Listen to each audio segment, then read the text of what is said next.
I'm not mistaken, I think I was on that interview. Okay, presenting our next Bill of Rights Awards is the recipient of last year's Bill of Rights Award, Mr. Jay Roach. Hey, Jay.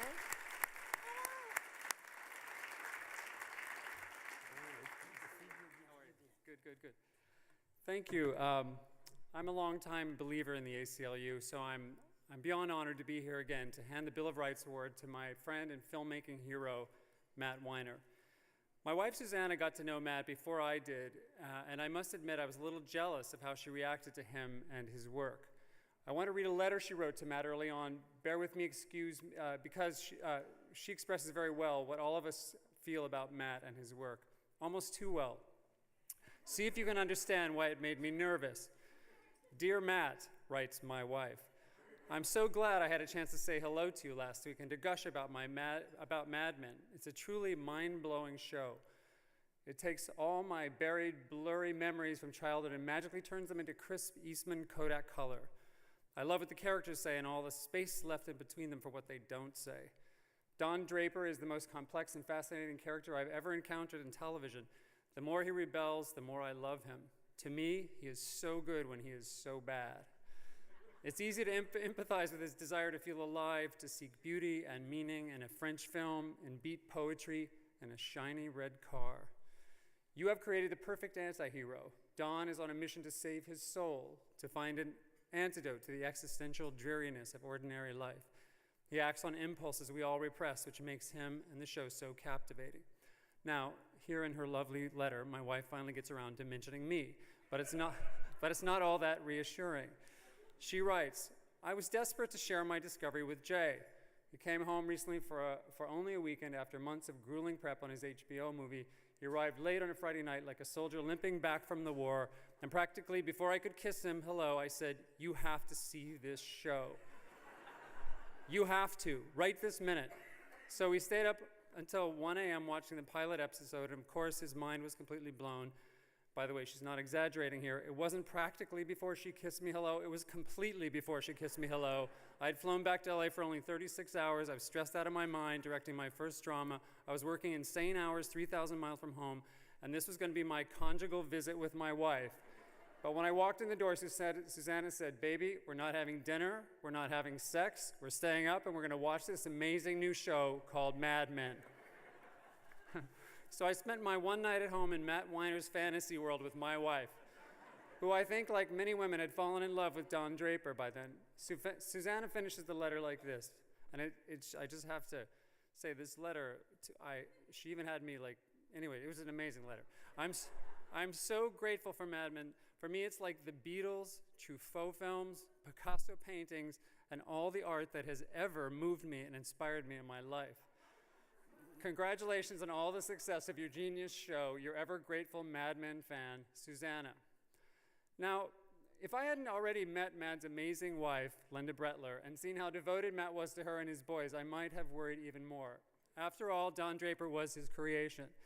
But this was not the kind of jealousy I was experiencing. Susanna has been extremely supportive of me and my work, but I have to say, Matt, she never sent me a letter like this. She even asked me to proofread it multiple times. I asked her, what would I have to do to get a letter like this? She actually couldn't answer. Of course, I got hooked on Mad Men too, along with the rest of the world. With his astonishing series of short films, Matt Weiner changed television fundamentally and forever. He turned watching TV into a national ritual again. I cannot think of a show that so effectively taps into the soul of America.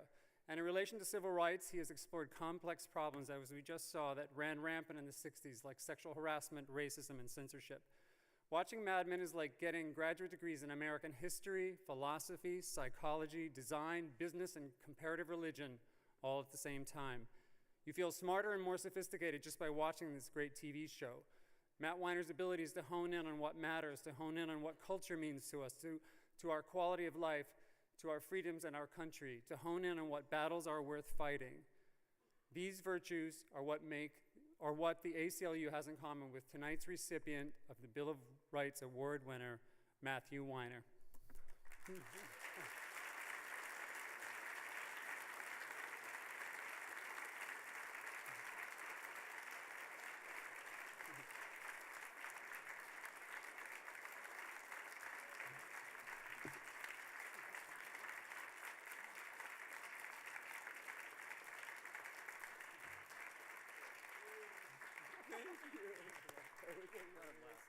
Oh my God. Wow. Thank you so much, Jay. And that was a great letter. That was, I haven't gotten a letter like that from my wife either, but I have to say, wow. Thank you, Jay, for that incredible introduction. And makes the show sound really, really good. It makes me very happy. I don't do it alone. A lot of people contribute to it, but there is a commonality to our experience, which is driving the content of the show. And let me first say thank you to the ACLU for this honor. And I want to say special thank you to Norman Lear, who has always supported me, and more importantly, supports this organization in his work and his life. He is, in a word, a giant. There's nothing more to say about Norman. And I want to thank my friends and colleagues, particularly the artists of Mad Men and the studio, Lionsgate, and the network AMC that make it possible, for allowing me to put them in the awkward position of somewhat forcibly donating to a cause I believe in. And also for being the kind of people who deserve this award themselves, because they are committed to the things they believe in.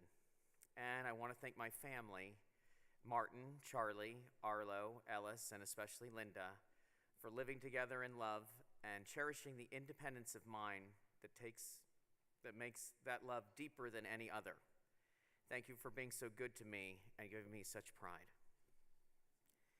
I've used the word independence all over the place, and like many recipients of this award, maybe somebody actually already did it, I want to stand up here and swear. Just curse, say whatever the fuck I wanted to, because I'm allowed to constitutionally, and to look tough. But I thought it better to explain my tie to this organization and what I love about it.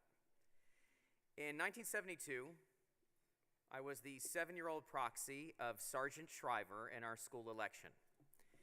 He was McGovern's vice presidential candidate, and they were running against Richard Nixon and Spiro Agnew.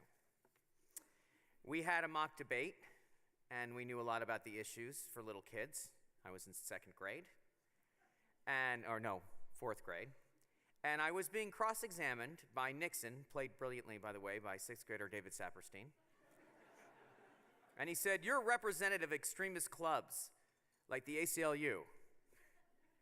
And I did not know what that was, or if it was true. In fact, I still don't know if it was true. I should have asked someone. Years later, the ACLU was in the news because the American Nazi Party wanted to march in Skokie, Illinois, the home of a lot of Holocaust survivors. The ACLU was on the side of the Nazis in this debate, if you don't remember. This was a perfect opportunity to scandalize my mom and dad, I thought. I remembered from previous experience that the ACLU was a club that was scandalous or incriminating in some way, and to help this, my parents really don't like Nazis. So I came home and I told my mother this, and that I was for this, and that I supported the ACLU, and she said, "I agree with you." I was shocked at losing my fight for a fight. But there was a stir in my heart at being associated with such fairness. No one can use the Constitution against people they don't like, because one day I may be the person they don't like. This was not a political feeling, this was deeper.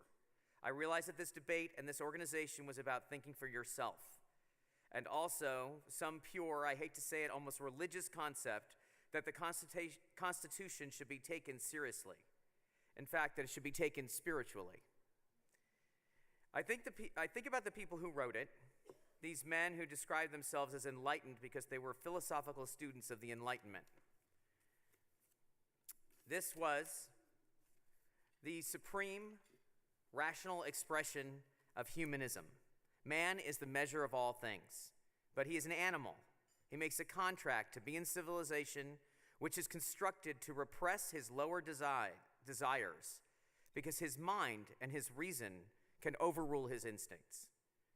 The key to civilization is not mass conformity. those instincts for aggression have to come out and talk. The Founding Fathers created a state of mind that Americans are supposed to live in, and that's independence, which is sometimes the most uncomfortable part of freedom.